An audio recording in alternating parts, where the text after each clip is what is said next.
Hi and welcome, Cheryl here. Today I want to talk to you about ditching the guilt, okay?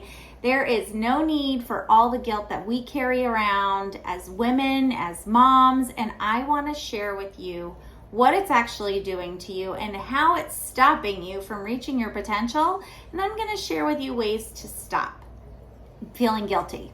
But before I do, if this is your first time here, I'm Cheryl Bouget. I am a South Florida native. I am a 50-year-old wife and mom of 2 teenage boys with celiac disease.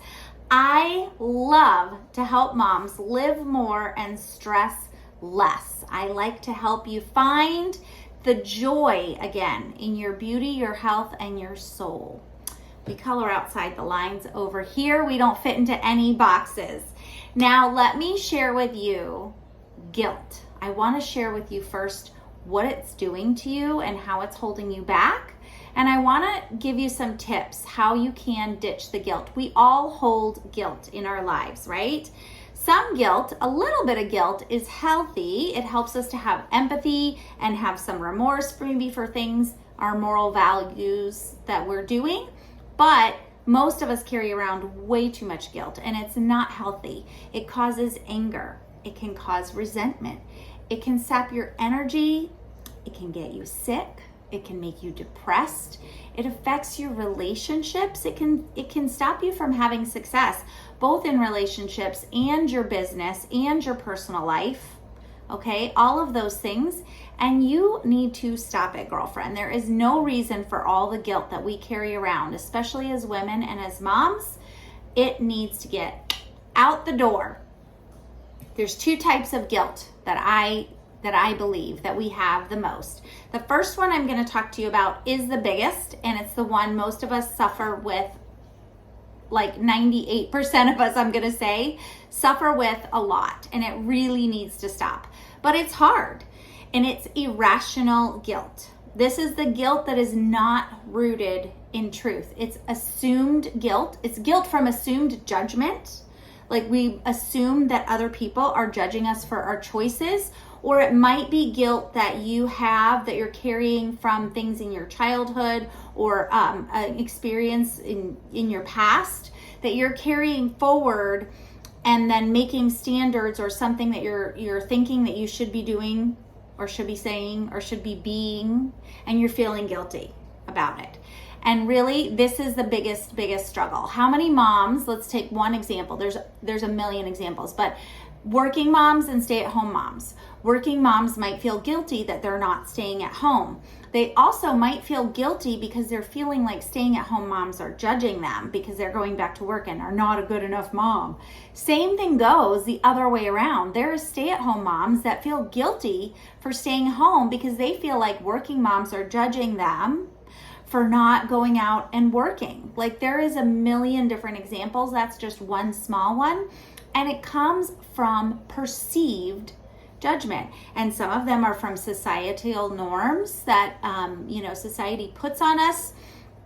Some of them are just from social media. We have a lot of things that get thrown at us on social media, but they're all not rooted in truth. And a lot of times we assume people are judging us when they're really not. So I want you to stop in any situation that you're feeling guilty because you're feeling like somebody else is judging you. I really want you to stop and take a look at the situation and ask yourself, is that person really judging me because I chose to stay home with my child?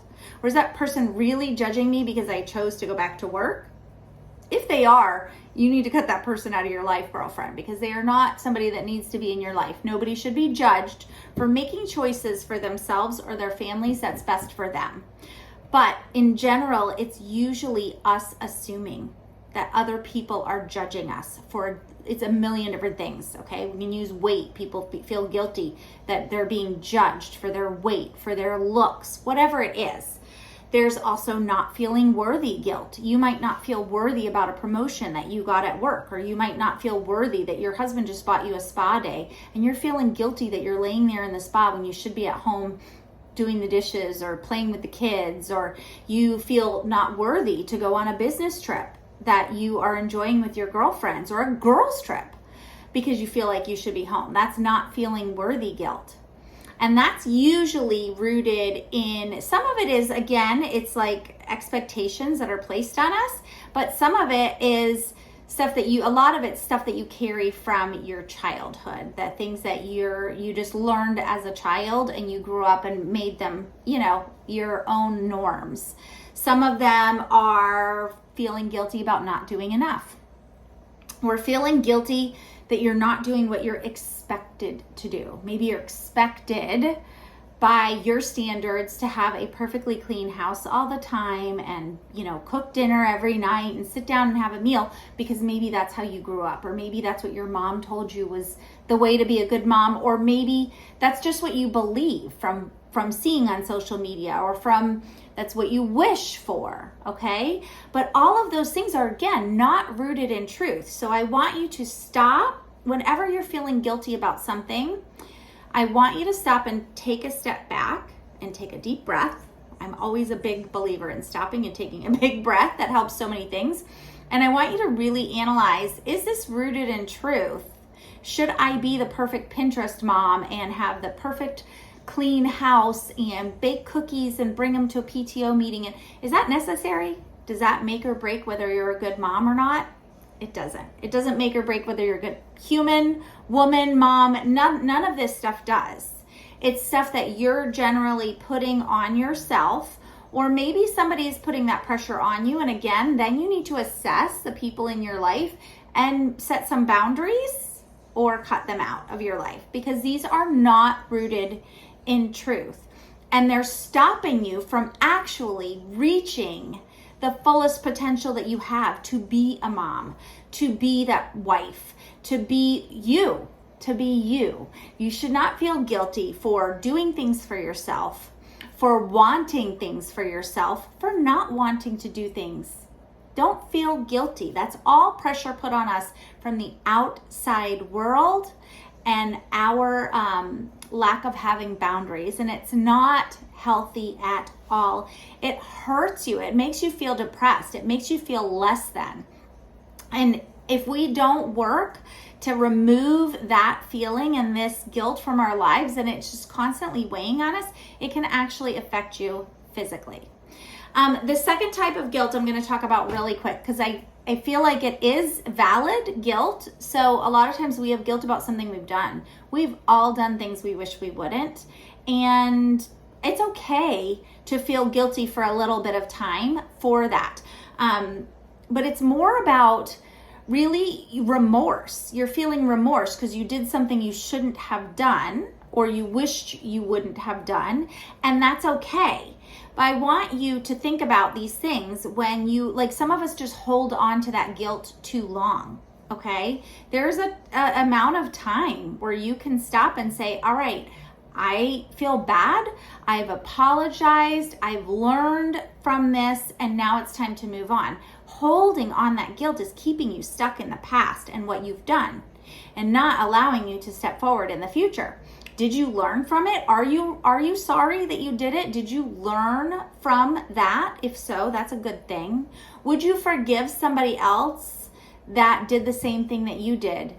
Maybe not. It's possible depending on what the offense is, okay? But if they're really sorry and you know how you feel, if you know somebody else did that and felt the same way, would you forgive them or not? Maybe not, again.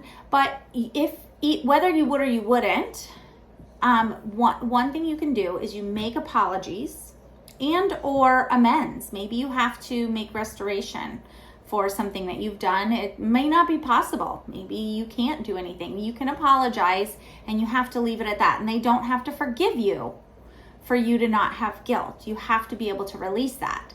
And you can make steps to change your behavior. If you've done something that you feel guilty about, then make steps not to make that mistake again.